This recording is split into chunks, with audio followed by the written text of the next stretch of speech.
9월 22일 금요일 삶의 기적을 일으키는 30분 예배를 시작하도록 하겠습니다. 하나님께서 오늘 우리에게 주신 말씀은 에베소서 4장 13절에서 20절까지 말씀입니다. 이 말씀 제가 봉독하도록 하겠습니다. 우리가 다 하나님의 아들을 믿는 것과 아는 일에 하나가 되어 온전한 사람을 이루어 그리스도의 장성한 분량이 충만한 데까지 이르리니 이는 우리가 이제부터 어린아이가 되지 아니하여 사람의 속임수와 간사한 유혹에 빠져 온갖 교훈의 풍조에 밀려 요동하지 않게 하려 합니다. 오직 사랑 안에서 참된 것을 하여 범사에 그에게까지 자랄지라요. 그는 머리니 곧 그리스도라. 그에게서 온몸이 각 마디를 통하여 도움을 받음으로 연결되고 결합되어 각 지체의 분량대로 역사하여 그 몸을 자라게 하며 사랑 안에서 스스로 세우느니라. 그러므로 내가 이것을 말하며 주 안에서 증거하노니 이제부터 너희는 이방인이 그 마음에 허망한 것으로 행함같이 행하지 말라. 그들의 총명이 어두워지고 그들 가운데 있는 무지함과 그들의 마음이 굳어짐으로 말미암아 하나님의 생명에서 떠나 있도다. 그들이 감각 없는 자가 되어 자신을 방탕에 방임하며 모든 더러운 것을 욕심으로 행하되 오직 너희는 그리스도를 그같이 배우지 아니하였느니라. 아멘. 오늘 이 시간 하나님께서 우리에게 주신 말씀을 듣기 전에 잠시 기도하는 시간 갖도록 하겠습니다. 전능하신 하나님, 오늘도 연약한 저희를 사랑하셔서 진히 저희를 찾아오시고 저희에게 말씀하여 주시니 감사합니다. 하나님 아버지, 오늘도 저희의 마음의 문을 활짝 열어주셔서 우리 하나님께서 저희에게 주신 그 말씀을 듣게 하시고 그 말씀을 믿게 하셔서 그 말씀을 우리 삶 속에 실천함으로 인해서 하나님의 기쁨이 되며 하나님의 크신 영광을 나타내는 저희 모두가 될 수 있도록 은혜 베풀어 주옵소서. 예수님의 이름으로 감사하며 기도드리옵나이다. 아멘. 하나님께서는 어제 우리에게 말씀해 주셨습니다. 예수님을 믿지 않는 이방인들, 세상 사람들, 하나님을 믿지 않는 사람들은 어떤 삶을 사는가? 마음에 허망한 것을 행한다라고 말씀하셨어요. 마음에 허망한 것을 행한다는 것은 가치가 없는 것을 가치가 있다라고 생각하고 중요하지 않은 것을 중요하다라고 생각하는 헛된 삶을 산다라고 말씀하셨어요. 그러면서 오늘은 어제 말씀과 연계해서 그렇다면 왜 하나님을 믿지 않는 세상 사람들, 예수님을 믿지 않는 세상 사람들은 그렇게 마음에 허망한 것으로 행하는 삶을 사는 것인가? 가치가 없는 거, 중요하지 않은 것을 가치가 있다, 중요하다라고 여기면서 생각하면서 그 헛된 것을 추구하는 그런 허망한 그런 삶을 사는 것일까? 하나님께서는 오늘 그 이유에 대해서 계속해서 말씀해 주십니다. 하나님께서는 계속해서 말씀해 주실 때에 에베소서 4장 18절은 이렇게 말씀합니다. 그들의 총명이 어두워지고 그들 가운데 있는 무지함과 그들의 마음이 굳어짐으로 말미암아 하나님의 생명에서 떠나 있도다. 지금 이 말씀에 보니까 총명이 어두워지고 무지함과 마음이 굳어짐으로 통해서 하나님의 생명에서 떠나 있도다. 마음에 허망한 것으로 삶으로 인해서 헛된 것을 추구하는 삶을 산다라는 말씀이에요. 근데 우리가 이 말씀을 조금 더 정확하게 하나님이 말씀하신 그 의미가 무엇인지를 알기 위해서는 이 말씀이 기록된 헬라어 원어로 이 말씀을 살펴보면 이 말씀을 헬라어 원어로 살펴봤을 때 이 말씀은 어떤 의미가 있는가? 지금 우리가 한글 성경에서 보면 사람의 총명이 어두워졌다. 사람 가운데 있는 무지함과 사람의 마음이 굳어졌다. 그래서 하나님의 생명에서 떠났다라고 말하고 있는데 이것을 헬라어 원어로 좀 더 정확하게 이 의미를 분석해보면 이것과는 조금 다른 그런 순서가 있는 것을 우리가 알 수 있어요. 어떤 순서로 진행되는가? 헬라어 원어로 살펴보면 이 말씀은 그들 가운데 있는 무지함과 마음의 굳어짐으로 말미암아 총명이 어두워지고 그래서 하나님의 생명에서 떠나 있다 라고 말씀한다는 거예요. 즉 이들이 하나님의 생명에서 떠난 것은 마음에 허망한 것을 행하는 것은 총명이 어두워졌기 때문인데 그 총명이 어두워진 것이 왜 그런가? 무지함과 마음의 굳어짐. 무지함과 마음의 굳어짐 때문에 총명이 어두워졌고 총명이 어두워졌기 때문에 하나님의 생명에서 떠났다라고 말씀한다는 거예요. 그렇다면 우리가 이 말씀을 조금 더 깊이 살펴보기 위해서 이 총명이 어두워졌다는 것이 무엇을 의미하는 것인가?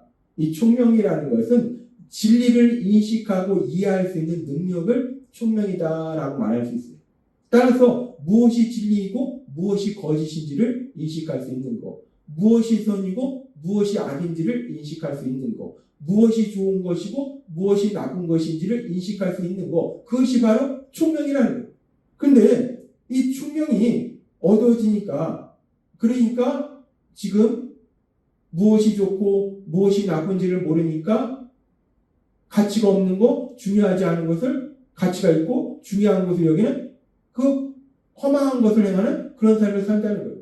근데 그렇게 총명이 어두워진 이유가 무엇인가? 앞에서 살펴봤듯이 총명이 어두워진 거, 그렇게 진리를 인식하고 이해하는 그런 능력이 사라진 것이, 잃어버린 것이 무엇 때문인가? 마음이 굳어졌기 때문이라는 거예요. 마음이 굳어졌다는 거예요. 마음이 딱딱해졌다는 거예요. 마음이 돌덩이처럼 딱딱해졌다는 거예요. 성경에서는 강팍하다라는 표현을 씁니다. 그렇다면 마음이 굳어졌다는 것은 구체적으로 어떤 것을 의미하는 것인가? 이 마음이 굳어졌다는 것을 우리가 알기 위해서 데살로니가 후서 2장 9절에서 10절의 말씀을 살펴보면, 악한 자의 나타남은 사탄의 활동을 따라 모든 능력과 표적과 거짓 기적과 불의의 모든 속임으로 멸망하는 자들에게 있으리라고 말씀합니다. 멸망하는 사람들, 하나님의 생명에서 떠난 사람들, 마음에 허망함으로 행하는 사람들에게 악한 사단의 그 역사가 있다는 거예요. 거짓된 역사들이 있다는 거예요. 그러면서 그렇게 악한 사단의 거짓된 역사들이 있는데, 그러면서 어떤 일들이 벌어지는가? 이는 그들이라는 건 누굽니까? 하나님의 생명에서 떠난 사람들, 마음에 허망한 것으로 행하는 사람들, 그렇게 하나님의 생명에서 떠난 사람들, 마음에 허망한 것을 행하는 사람들이 진리의 사랑을 받지 아니하여라고 얘기해요. 진리의 사랑을 받지 않는다. 이 진리의 사랑을 받지 않는다는 말은 진리를 사랑하지 않는다라는 말씀이에요. 진리를 사랑하지 않는다. 진리를 사랑하지 않는다라는 말씀은 또 더 깊이 살펴보면, 진리가 무엇인가? 하나님이 말씀하신 것처럼 하나님의 말씀이 진리라는 거예요. 근데 하나님의 말씀을 사랑하지 않는다. 하나님의 말씀을 사랑하지 않는다는 것은 하나님의 말씀을 듣지 않는다는 거예요. 하나님의 말씀을 듣기를 거부한다는 거예요. 그렇게 하나님의 말씀을 듣기를 거부하는 사람들, 그런 사람들이 결국 멸망으로 가고, 그런 사람들이 하나님의 생명에서 떠나는 것이고, 그런 사람들이 결국 마음에 허망한 것으로 행하는 사람들, 총명이 없는 사람들이에요. 따라서 이렇게 하나님의 말씀을 듣기를 거부하는 것을 우리는 마음이 굳어진 것이다, 마음이 강팍한 것이다 라고 얘기할 수 있다는 거예요. 마음이 굳어졌다는 것이 무엇인가? 마음이 굳어졌다는 거, 마음이 딱딱한 돌덩이처럼 됐다는 거, 마음이 강팍하다는 거, 그것은 단순히 누군가에 대해서 악한 생각을 가지고 있는 것을 의미하는 것이 아니라, 마음이 굳어졌다는 것은 우리를 만드시고 우리를 사랑하신 하나님, 그 하나님이 주신 말씀, 그 말씀을 듣기를 거부하는 거, 그것이 바로 마음이 굳어진 거예요. 마음이 딱딱하기 때문에 하나님의 말씀이 들어갈 자리가 없는 거예요. 들어갈 수가 없는 거예요. 그것이 마음이 굳어진 거라는 거예요. 그렇게 마음이 굳어지니까 총명이 없고, 즉 진리를 인식할 수 없고, 무엇이 좋은지 무엇이 나쁜지를 분별할 수 없고, 그러니까 가치가 없는 것, 중요하지 않은 것을 가치가 있다, 중요하다 생각하는 허망한 것을 행하는 그런 삶을 산다는 거예요. 그러면서 우리는 이렇게 마음의 굳어짐으로 인해서 허망한 것을 행하는 그런 삶을 살았던 그 사람에 대해서 성경의 말씀을 통해서 살펴볼 수 있는데, 성경에 나오는 인물 중에 북이스라엘의 왕이었던 아합이라는 사람이 있어요. 이 아합 왕은 이 악한 왕의 대명사가 아합입니다. 이 북이스라엘의 왕들은 대부분 악했는데, 그 악한 왕에 대해서 얘기할 때 아합처럼 악했더라, 아합 왕처럼 악했더라 라고 얘기하는 악한 자의 대명사, 이 선한 사람의 대명사가 되는데 악한 자의 대명사가 아합 왕이라는 거예요. 이 아합 왕은 그렇게 악한 왕이었는데, 이 아합 왕이 어느 날 이 남유다의 여호사밧 왕과 더불어서 자신들의 영토였던 길르앗 아몬 그 길르앗 라못을 아람으로부터 다시 돌려받으려고 전쟁을 하려고 합니다. 그렇게 전쟁을 하러 갈 때 하나님의 선지자들을 통해서 아합 왕한테 말씀하는데, 그때 하나님의 선지자 중에 미가야라는 선지자가 있는데, 이 미가야라는 선지자가 이렇게 말합니다.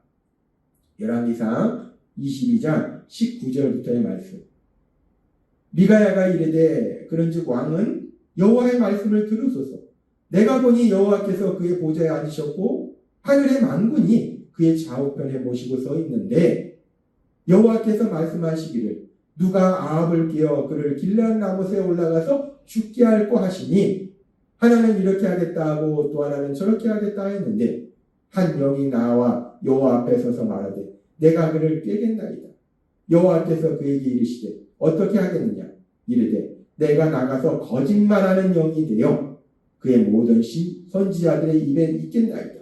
여호와께서 이르시되 너는 꾀됐고 또 이르리라. 나가서 그리하라 하셨은즉 이제 여호와께서 거짓말하는 영을 왕의 모든 선지자의 입에 넣으셨고 또 여호와께서 왕에 대하여 화를 말씀하셨나이다. 하나님의 선지자 미가야, 이 미가야를 통해서 하나님이 아합 왕한테 말씀하십니다. 지금 다른 선지자들은 다 거짓말을 하는 것이다. 네가 아람과 전쟁하면 너는 거기서 죽을 것이다. 하나님은 분명히 아합에게 말씀해 주셨어요. 그런데 하나님이 미가야 선지자를 통해서 분명하게 하나님이 아합에게 말씀해 주셨는데, 아합이 하나님의 말씀을 듣기를 거부합니다. 아합이 마음이 굳어졌기 때문에, 딱딱하기 때문에, 강팍하기 때문에 하나님의 말씀을 듣기를 거부하고 자신의 생각대로 아람과 전쟁을 하겠다라고 고집을 부린다는 거예요. 그래서 이 아합은 결국 이렇게 하나님의 말씀을 전하는 선지자인 미가야 선지자에게 어떻게 합니까? 열왕기상 22장 26절은 이렇게 말씀합니다. 이스라엘의 왕이 아합 왕이 이르되 미가야를 잡아 성주 아몬과 왕자 요아스에게로 끌고 돌아가서 말하기를 왕의 말씀이 이놈을 옥에 가두고 내가 평안히 돌아올 때까지 고생의 떡과 고생의 물을 먹이라 하였다. 즉 이 미가야를 감옥에 가두고 고생하도록 해라 라고 아합 왕이 미가야를 감옥에 가두더라고요. 하나님의 말씀을 듣기를 거부할 뿐 아니라 하나님의 말씀을 전하는 선지자를 감옥에 가두어버린다는 거예요. 그리고 결국 아합은 자신의 생각을 고집해서 아람과 전쟁을 합니다. 그리고 그 전쟁의 결과 어떤 일이 일어나는가? 성경은 분명히 말씀할 때 열왕기상 22장 34절부터 이렇게 말씀합니다. 한 사람이 무심코 활을 당겨 이스라엘 왕의 갑옷 쏠기를 마친지라. 이 이스라엘 왕이 누구냐? 아합이에요. 아합 왕의 갑옷 쏠기를 마친지라. 왕이 그 병거 모는 자에게 이르되 내가 부상하였으니 아합이 얘기해요. 내가 부상했다. 내 손을 들려 내가 전쟁터에서 나가게 하라. 이 아합 왕이 부상을 당합니다. 활에 맞아요. 그러니까 빨리 여기서 벗어나가자라고 얘기해요. 그런데 35절은 이렇게 말씀합니다. 이날에 전쟁이 맹렬하였으므로 왕이 병거 가운데 붙들려 서서 아람 사람을 막다가 저녁에 이르러 죽었는데 상처에 피가 흘러 병거 바닥에 고였다. 아람 왕은 결국 하나님의 말씀대로, 아합 왕은 결국 하나님의 말씀대로 아람과의 전쟁에서 비참하게 죽음을 맞이합니다. 우리는 이 말씀을 통해서 마음이 굳어진다는 것이 무엇을 의미하는지를 분명히 볼 수 있다는 거예요. 지금 하나님께서는 아합 왕에게 선지자 미가야를 통해서 분명하게 말씀하셨어요. 네가 아람과 전쟁하면 넌 죽을 것이다. 그 전쟁에 나가서 죽을 것이다 라고 말씀하시는데, 그런데 아합 왕은 마음이 굳어져서 강팍해서 하나님의 말씀을 듣기를 거부한다는 거예요. 자신의 생각을 고집한다는 거예요. 그러니까 그렇게 마음이 굳어져서 하나님의 말씀을 듣기를 거부하니까 조명이 어두워지니까 무엇이 좋고 무엇이 나쁜지를 분별하지 못하니까 이 아합은 이 아람과 전쟁에서 내가 이겨서 길르앗 라못을 다시 돌려받을 수 있다. 아람과의 전쟁은 나한테 좋은 것이다. 좋은 기회가 된다. 라고 아람과의 전쟁이 좋은 것이라 생각한다는 거예요. 근데 결국 이 아람과의 전쟁은 아합을 죽음으로 가도록 만든다는 거예요. 이 아하방의 모습을 보니까 아하방이 마음이 굳어졌기 때문에 하나님의 말씀을 듣기를 거부하기 때문에 총명이 어두워지니까 무엇이 좋고 무엇이 나쁜지를 분별하지 못하니까 결국 좋은 것이 아니라 나쁜 것을 좋은 것이라고 생각하고 가치가 없는 것을 가치가 있다 생각하고 중요하지 않은 것을 중요하다 생각하고 결국 멸망으로 나아가게 되더라는 거예요. 에베소 4장 17절의 말씀처럼 이방인이 그 마음에 허망한 것을 향한 같이, 즉 하나님을 믿지 않았던 이 아방은 결국 마음이 굳어짐으로 인해서 총명이 어두워지고 결국 멸망으로 가더라는 겁니다. 하나님은 오늘 우리에게 아주 중요한 진리에 대해서 다시 한번 말씀하시는데, 예수님을 믿지 않는 사람들, 하나님을 믿지 않는 사람들은 마음에 허망한 것으로 행한다는 거예요. 가치가 없는 것, 중요하지 않은 것을 가치가 있다, 중요하다 여기면서 그 헛된 것을 추구하는 그런 삶을 살다가 결국 멸망 속으로 간다는 거예요. 그렇다면 왜 세상 사람들은 그렇게 마음에 허망한 것을 하는 것인가? 가치가 없는 것, 중요하지 않은 것을 가치가 있다? 중요하다 생각하는가? 오늘 주신 말씀처럼 마음이 굳어졌기 때문에, 하나님의 말씀을 듣기를 거부하기 때문에, 하나님의 말씀을 듣기를 거부하기 때문에 총명이 어두워져서 무엇이 진리인지를 분별하지 못한다는 것, 무엇이 좋은 것인지 무엇이 나쁜 것인지 분별하지 못하니까 나쁜 것을 좋은 것으로, 가치가 없는 것을 가치 있는 것으로, 중요하지 않은 것을 중요한 것으로 여기며 살다가 결국 멸망 속으로 들어가더라는 거예요. 그런데 참으로 감사한 것은 우리가 예수님을 믿을 때 하나님께서 우리에게 말씀하신 것처럼 하나님께서는 우리에게 성령님을 선물로 주셨다는 거예요. 근데 그 성령님은 우리 삶 속에서 능력을 역사하셔서 우리가 하나님의 말씀을 들을 수 있도록 인도하신다는 거예요. 따라서 하나님께서 우리를 사랑하셔서 우리에게 주신 성령님, 그 성령님의 인도하신 대로 지금 여러분이 살고 있는 것처럼 그렇게 매일마다 하나님의 말씀을 들음으로 인해서 총명이 어두워지는 것이 아니라 총명이 밝아져서 진리를 분별해서 무엇이 옳고 무엇이 그른지, 무엇이 좋고 무엇이 나쁜지를 분별해서 하나님이 주시는 그 복을 누리는, 특별히 우리 예수님을 닮는 사람으로 표현하되는 그 복을 누리시는 여러분이 되시길 주님의 이름으로 축원합니다. 기도하겠습니다. 하나님 아버지 감사합니다. 오늘도 주신 말씀처럼 하나님을 믿지 않는 세상 사람들은 마음이 굳어져서 총명이 어두워지고 그래서 마음에 허망한 것을 향하는 그런 삶을 사는데, 예수님 믿는 저희에게 성령님을 주셔서 성령님을 통해서 하나님의 말씀을 듣게 하셔서 우리가 우리 예수님을 닮는 사람으로 변화되는 참된 복을 누리게 하시니 감사합니다. 예수님의 이름으로 감사하며 기도드리옵나이다. 아멘. 이 시간도 하나님께서 우리 주신 말씀을 묵상하면서 조용히 기도하는 시간 갖도록 하겠습니다.